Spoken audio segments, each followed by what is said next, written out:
مطرف بن عبداللہ رحمۃ اللہ علیہ کہتے ہیں کہ میں ایک مرتبہ خلیفہ منصور کی مجلس میں حاضر ہوا تو ان کو بہت زیادہ غم زدہ پایا، تو میں نے ان کی پریشانی کا یہ عالم دیکھ کے ان سے پوچھا کہ آپ کی غم کا سبب کیا ہے، آپ کی پریشانی کا سبب کیا ہے، آپ اتنے غم زدہ کیوں ہیں؟ تو خلیفہ منصور نے کہا مطرف مجھے چند احباب کی جدائی نے غم زدہ کر دیا، اور یہ میرا غم اتنا گہرا ہے، اتنا زیادہ ہے کہ میرا پروردگار ہی اس غم کو دور کر سکتا ہے، اس کے علاوہ میرے غم کو کوئی دور نہیں کر سکتا۔ پھر پوچھا مطرف کوئی ایسی دعا جانتے ہو جو میں پڑھوں اللہ تعالیٰ میرے اس دل کے غم کو ہلکا کر دے؟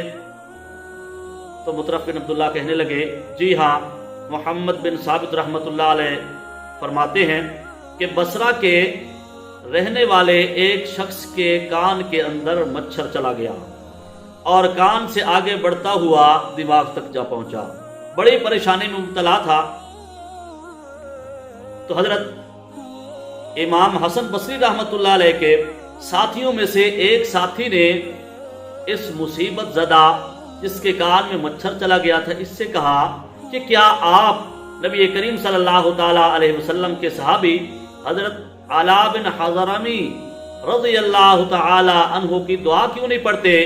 جو انہوں نے جنگل میں پڑھی تھی، جو انہوں نے سمندر پر پڑھی تھی، میرے پروردگار نے ان کو کامیابی عطا فرمائی تھی؟ تو وہ بیمار شخص کہنے لگا اللہ آپ کا بھلا کرے، آپ مجھے بتائیے۔ تو کہنے لگے کہ حضرت ابو ہریرہ رضی اللہ تعالی عنہ راوی ہیں، کہتے ہیں کہ ایک مرتبہ ہم بحرین کے سفر میں تھے کہ حضرت علا بن حضرمی رضی اللہ تعالی عنہ بھی ساتھ تھے۔ ہم ایک ایسی جنگل میں پہنچے، ایسے صحرا میں پہنچے جہاں پر ہمارے پاس جو پانی تھا وہ ختم ہو گیا اور قریب چشمہ بھی کوئی نہیں تھا۔ فرماتے ہیں ہمیں اپنی ہلاکت نظر آنے لگی تو ہم پریشان ہوئے۔ تو حضرت علا بن حضرمی رضی اللہ تعالی عنہ نے وضو کیا اور 2 رکعت پڑھی، پھر یوں دعا کی یا علیم یا علی یا عظیم اسقنا۔ فرماتے ہیں کہ انہوں نے یہ دعا کی، آسمان پر ایک پرندے کے پر کے برابر بادل آیا، اس نے بارش برسائی، فرمایا ہم نے خود بھی پانی پی لیا، برتن بھی بھر لیے اور ہم نے اپنی سواریوں کو بھی پلا لیا۔ پھر ہم آگے چلے تو آگے راستے میں ایک سمندر تھا۔ اب سمندر پہ پہنچے،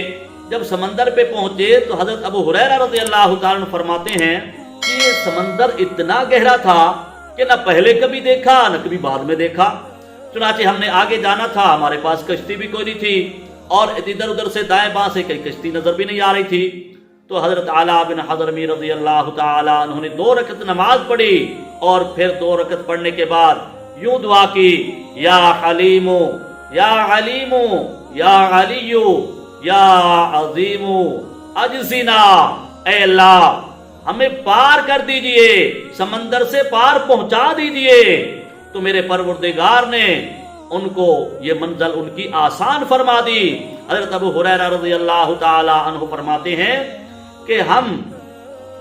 وہاں سے سمندر سے گزر گئے، حضرت علا بن حضرمی رضی اللہ تعالیٰ عنہ نے حکم دیا کہ تم اس سمندر کے اندر گھس جاؤ۔ ہم سمندر کے اندر داخل ہو گئے۔ فرماتے ہیں اللہ کی قسم جب ہم سمندر پار کر چکے نہ تو ہمارے پاؤں گلے ہوئے تھے نہ ہمارے گھوڑوں کے کھر گلے ہوئے تھے، اور فرمایا یہ لشکر 4000 پر مشتمل تھا، کسی ایک بندے کے پاؤں بھی گیلے نہیں ہوئے۔ یہی بات جب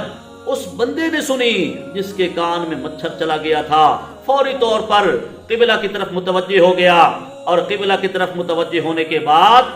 اس نے نوافل پڑھے، پھر یہی انہی اسماء کا ورد کرتا رہا۔ ان اسماء کا ورد کرنے کے بعد اس نے پروردگار سے جب دعا کی تو ابھی وہی بیٹھا تھا کہ اس کے کان سے مچھر نکلا اور سامنے دیوار میں جا ٹکرایا اور اس کو آرام آ گیا۔ جب خلیفہ منصور نے یہ بات سنی تو اسی وقت قبلہ کی طرف متوجہ ہو گیا، قبلہ کی طرف متوجہ ہو کے نوافل پڑھے اور انہی اسماء کا ورد کرتا رہا، اور اس کے کچھ دیر بعد رخ پھیر کے بیٹھ گیا، کہا مترف اب اللہ کی قسم میرے پروردگار نے میرے غم کو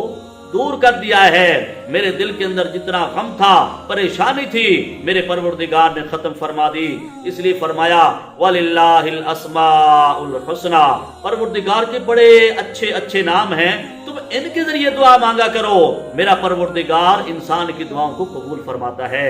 آئیے آج ہم بھی اپنی مشکلات کو پروردگار کے سامنے رکھیں، جب بھی کوئی مشکل پیش آئے، جب ہمارے نبی کریم صلی اللہ تعالی وسلم کے غلاموں نے انہی اسماء کو پڑھا، سمندر پار کر گئے، آسمان سے بارش نازل ہو گئی۔ ارے آج کے دور میں اگر ہمیں کوئی مشکل پیش آئے، ہم پروردگار سے مانگیں گے تو ہمارا پروردگار ہمیں کیوں نہیں عطا فرمائے گا؟ اللہ تعالیٰ سے دعا ہے کہ اللہ تعالیٰ ہمیں بھی اپنی ذات سے مانگنے کی توفیق عطا فرمائے، اور ہماری جتنی بھی پریشانیاں ہیں میرا پروردگار اپنی رحمت سے ان کو ختم فرمائے۔ وآخر دعوانا ان الحمد للہ رب العالمین۔